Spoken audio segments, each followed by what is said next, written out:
Now, let's identify the MESH terms for our PICO's definition. MESH stands for medical subject headings, which you can think of as synonyms for the inputs we defined in step 1.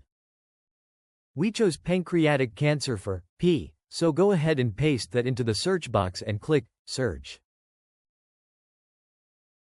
You'll see several options appear. In this case, we can consider pancreatic neoplasms to be a suitable synonym for pancreatic cancer, so let's click on that. If you scroll down, you'll find more synonyms. For example, we can also consider pancreatic ductal carcinoma as another appropriate term. Now, let's type pancreatic neoplasms and pancreatic ductal carcinoma into the P text box.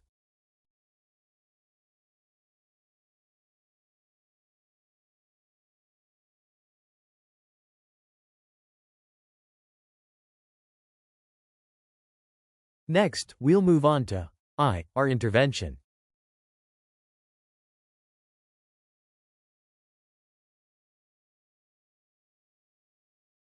It seems we can't find any usable MESH terms for this, so we'll leave the text box blank.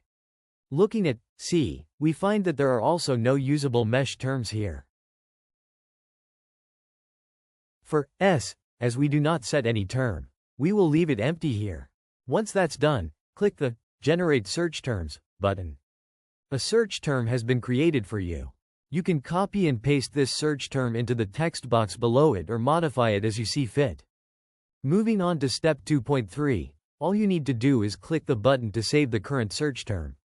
Keep in mind that step 2.2 and 2.3 are compulsory if you plan to use MetaIMU to screen studies from multiple databases in step 3A option 1.